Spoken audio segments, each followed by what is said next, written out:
As a kid, I used to commit felonies on purpose as a source of protection from the abuse I faced at home.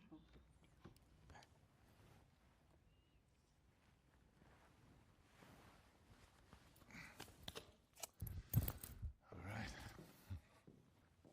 When I was 5 years old, I started to get molested by my uncle. And over the course of the next 6 years of my life, I was molested by more than 5 men.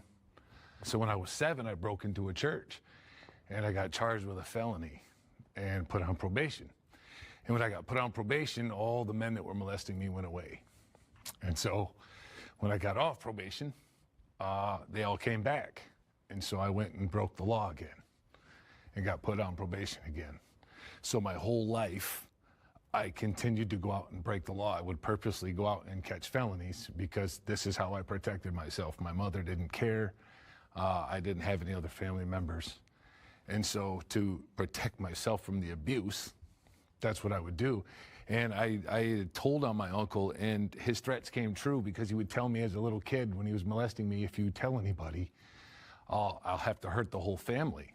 And while he didn't hurt the family like he thought, when I told on him, he went to prison and my whole family fell apart. We no longer went to grandma's house. There was no more aunts, no more uncles, no more cousins.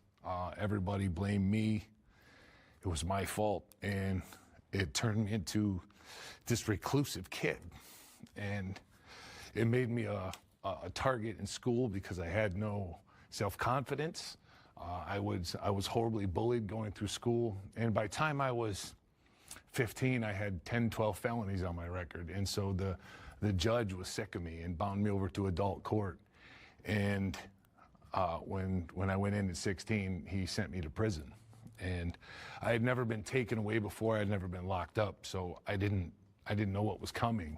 And I was just this abused kid from the country. And they put me in prison when I was 16, and I was raped the first week I was there by 2 men at knife point. And it turned me into a savage. And I became this very violent human being because that became my source of protection. And I no longer feared physical pain. I no longer feared felonies. I had resolved that I was going to spend the rest of my life in prison. And when I was 21, they opened the doors and sent me back to the world with $75 and 3 condoms and no parole, no probation. And I didn't know how to protect myself anymore from the monster that I had become. And so I started to rob people and I started to hurt people. And for 20 months, I was just a horrible stain in the world. And I was ultimately convicted of 15 more felonies and sent back to prison for 12 more years. And it became a safety net for me to get into trouble, to catch felonies. I felt like that's what my life was worth. And ultimately spent 18 years. So that was my secret. Can I ask where you're at today? Today, I'm super happy. I was given 5 years in solitary confinement while I was in prison, and I met a Muslim man who changed my life. He became my mentor, taught me about processing emotion, taught me about forgiveness of others and myself, taught me about kindness and compassion and love, and I've dedicated my life to that ever since. I am so whole and healed, and I spend my life helping people do it. What advice would you give to any boy or man going through any similar experiences you went through? Speak. Speak. Tell somebody. Right? Our voice is our healing mechanism. Our voice is what can save us. It's what can stop the abuse. Speak. Say something.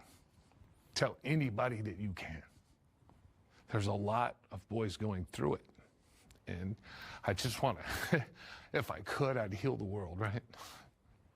And so I hope that my life and my story are somehow help, right? Sorry. No, it's okay. Thank you so much for sharing.